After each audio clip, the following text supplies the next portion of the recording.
mokile kelama esalima mibuhe bele olelo yebanite. Bote mingi na bino bandeko balandi ya Vomu Télévision etando ya bula musiba indo na pongi etando ya bwana pe maile ya baindo. Matono mingi na bino bayi kopesa kabiso tango pengo na bino ya kolandaka émission na bino mokolo mwalelo na nzela ya chaîne na bino Vomu Télévision oyo ekoyaka na tina ya kolimbolela kabino to pe kotangisa kabino manaka na biso baindo na kati ya calendrier africain oyo ezali bongo bokoko na biso baindo. Tobosani te ete na kati ya émission iye tokoyaka kotanga ndewa pitango epesa meli biso tozwa babuku na bikomeli poto yeba mokolo malelo na manaka na biso ezali bongo mokolo nini esengi toyeba ete pe tosimba ete mokolo malelo kati na manaka na biso tozali bongo mokolo mwankandu mwa mwambe na sanza na biso ya mwambe otosili kokota bosukisi bopemi ya mibale kaka nileko na biso ya misatu ezali bongo eleko ya kintombo mobu monkama na tuku misatu na mibale kati na manaka na biso baindo tokobalisaka yango na manaka ya bapaya mokolo malelo kati na manaka bapaya tozali bongo jeudi le 15 avril 2021 tomiseni koloba ntango nyonso ete tokobalisaka yango na manaka bapaya pamba te bososoli ya malonga ekokaka bongo kozala lolenge manaka na biso ezaleli mpe na lolenge manaka ya bapaya ezali kolandela lolenge tozali bongo na kati ya transition ya kosela bamanaka wana mibale tala ntina oyo tokumbelaka bino mpe manaka na biso mpe kokumbelaka bino manaka ya bapaya kasi eleko oyo tokoti ezali bongo eleko ya kintombo. Kintombo ezali eleko ya mvula makasi bamvula ezali konoka tozali komona biso lolenge nini ebandi deja kopesa baannonce na yango esalaka badega mingi na période oyo tozali yango tozali kosenga na bino bomilengela malamu na kobongisa bamapangu mpe banzela po toevite badega oyo mvula akoki kokumbela biso totimola mabulu na mapango mpona kogarde mai tolo na bapelouse mpona kofiltre mai po ete badega ekoka mpenza kozala te na période oyo tozali na période ya kintombo nde tokosuka biso na bino wana te na kopesa bino manaka mokolo kasi tokokumbela bino mpe ezali bongo lokola événement du jour mokolo mwa lelo le 15 avril tozali bokati na kokanisa bozongi ya koko ntango oyo bango basila kozonga bongo mokolo mwa lelo koko ntango bango bazali bongo tata moboti ya mfumu na nsongi ya nzila na nzela na bango nde babotelaki biso mobikisi mpo nini te na bozongi na bango na mokila molimo oyo bandeko mosusu babi kokufa ezali kokanisa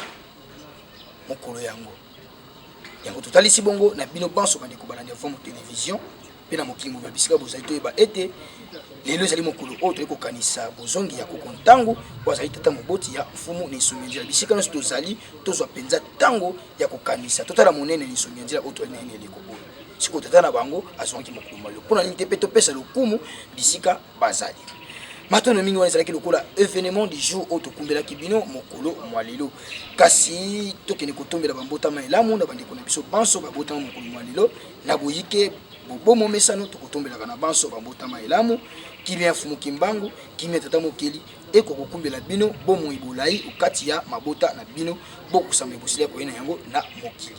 kasi mpona kokanga bisengo biso moko te tokei mpona eteni ya régie pa ya nkumongala batiela biso loyembo oyo tosepelaka bambotama elamu ya bandeko na biso tosepela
matondo mingi bandeko banda Vomu Télévision tokuti kokembela bambotama elamu ya bandeko na biso babotama mokolo mwa lelo tobakisali bino kaka lisusu mapamboli milolo biyekiyeki po ete bosimba nzete bokusama ebosili ya koyena yango na mokili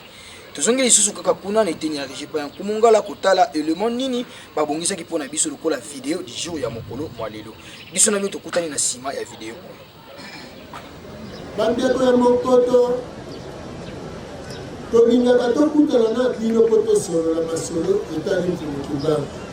okokabwana na bino na bandeko ya centre ezali spirituel eza makambo ya molimo bino bandeko ya centre bana ya papali ya lubanga bandeko ya mokoto bana ya papali ya ngenda na papa kisolokele papa kisolokele na papali ya ngenda bango wana nde bakendaka boloko bamosusu boyebaka te na colonie scolaire kuna na boma donc bakendeki sous haute surveillance ya bamindele bake kotravaille bango donc soki balelo bapapa ya ngenda bapelaka communion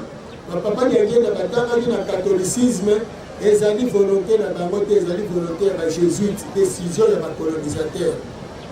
alors makambo eza na ntina tovandela yango soki lelo mama mwilo anyokomaki eza makambo tovandela tosololaka sikoyo bino boza komona mpumukusu monguna vupamu monguna sikoyo vutuke lingero babozonga na esina bozokungela sikoyo mindele bazongisi mafara wana kivutuka te babandi kozongisa sikoyo biloko na biso bazwaki na penge basi azongisi ndambo na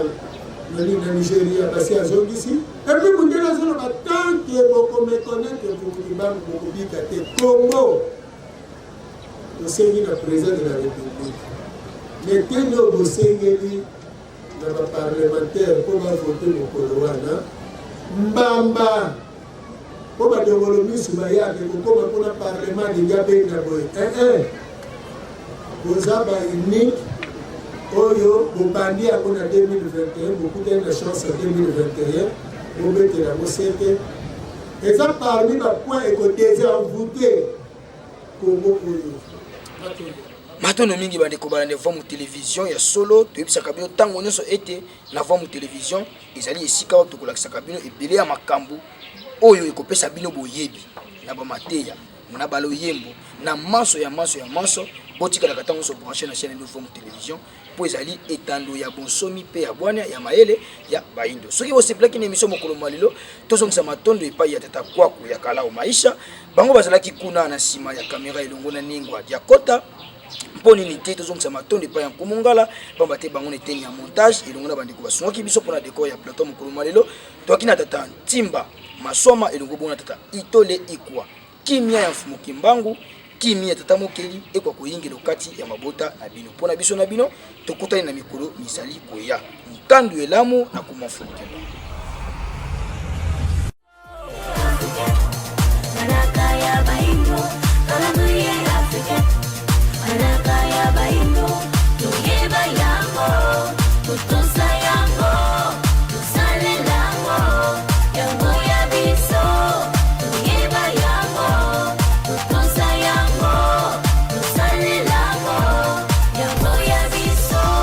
Ibele ba yebite utamokile kelama esalima mibu hebele olelo yebanite